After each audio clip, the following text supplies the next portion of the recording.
Bismillahirrohmanirrohim. Assalamualaikum warahmatullahi wabarakatuh. Halo, selamat datang di video pembelajaran Keselamatan dan Kesehatan Kerja yang disusun oleh Neng Rida Ramadhani dengan nomor induk mahasiswa 0142S1A020058 semester 3 kelas B mata kuliah Manajemen Perkantoran dengan dosen pengampu Ibu Resya Pahrunisa MPD, Program Studi Administrasi Pendidikan STKIP Muhammadiyah Bogor. Pengertian keselamatan dan kesehatan kerja. Keselamatan dan kesehatan kerja adalah pengawasan terhadap orang, mesin, material, dan metode yang mencakup lingkungan kerja agar pekerja atau pegawai tidak mengalami cedera. Menurut Undang-Undang Nomor 14 Tahun 1969 Pasal 2, tercantum tiap tenaga kerja berhak mendapatkan perlindungan atas keselamatan, kesehatan, kesusilaan, pemeliharaan moral kerja, serta perlakuan yang sesuai dengan martabat manusia dan moral agama. Dasar-dasar keselamatan dan kesehatan kerja adalah: yang pertama, setiap pekerja berhak mendapatkan jaminan atas keselamatan kerja agar terhindar dari kecelakaan. Yang kedua, setiap orang yang berada di tempat kerja harus dijamin keselamatannya. Yang ketiga, tempat pekerjaan dijamin selalu dalam keadaan aman. Lingkungan kerja yang baik yang bisa menjaga kesehatan karyawan akan meningkatkan kesejahteraan dan kepuasan karyawan sehingga produktivitas dan loyalitas mereka bisa meningkat. Selanjutnya, aturan keselamatan dan kesehatan kerja.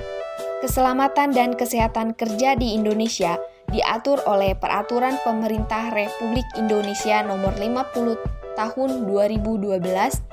Menurut PP tersebut, yang dimaksud dengan sistem manajemen keselamatan dan kesehatan kerja adalah bagian dari sistem manajemen perusahaan yang secara keseluruhan dalam pengendalian resiko yang berkaitan dengan kegiatan kerja guna tercapainya tempat kerja yang aman, efisien, dan produktif. Selanjutnya ada peranan perusahaan dan karyawan dalam keselamatan dan kesehatan kerja.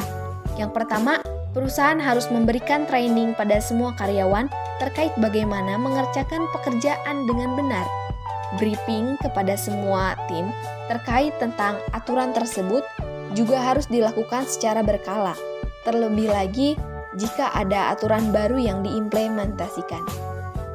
Yang kedua, ada karyawan juga harus memberikan komitmen secara formal bahwa mereka akan memprioritaskan keselamatan dan kesehatan kerja. Selanjutnya ada penyebab timbulnya kecelakaan. Yang pertama, peralatan yang tidak dijaga dengan baik dan rusak. Yang kedua, prosedur yang berbahaya dalam penggunaan peralatan dan mesin dan sebaiknya diperhatikan dan dibaca dengan baik secara manual prosedur yang sudah disediakan.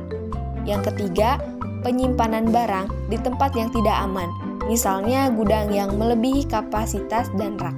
Yang keempat, pencahayaan yang kurang baik, ventilasi yang buruk, ruang kerja yang padat, dan suhu yang terlalu panas ataupun terlalu dingin.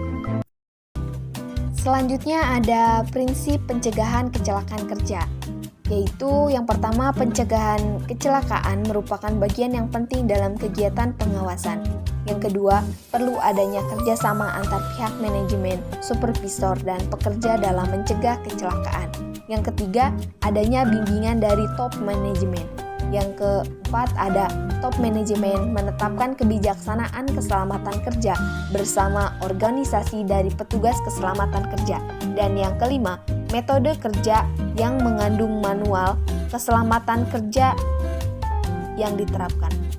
Dalam prakteknya, mencegah kecelakaan di tempat kerja adalah dengan mengintervensi dua hal, yaitu kondisi kerja yang tidak aman dan perilaku karyawan yang membahayakan. Selanjutnya ada tanggung jawab dan keselamatan kerja. Pihak manajemen dan supervisor bertanggung jawab dalam hal memberikan bimbingan untuk pencegahan kecelakaan, meyakinkan bawahan tentang pentingnya keselamatan kerja, dan memajukan minat yang tetap dalam kondisi kerja yang aman. Pihak pekerja bertanggung jawab atas kesiapan dan minat mempelajari diri dengan cara kerja yang aman, mempelajari peraturan atau instruksi kerja, memberikan contoh cara kerja yang aman kepada rekan, dan melaporkan serta menghentikan pekerjaan secepatnya apabila terdapat kelalaian yang berbahaya. Selanjutnya, pengamanan keselamatan dan kesehatan kerja. Penyerahan kegiatan keamanan yang pertama keluar. Pencegahan dan penindakan sejak usaha tindakan kriminal yang datang secara terbuka maupun secara tertutup, baik yang bersifat fisik maupun yang bersifat psikis yang datang dari luar lingkungan. Yang kedua, ke dalam. Pencegahan dan penindakan terhadap setiap usaha subversi, sabotase, spionase, dan destruksi secara tindakan-tindakan kriminal lainnya, baik yang datang secara terbuka maupun yang tertutup bersifat psikis. Yang ketiga, alam.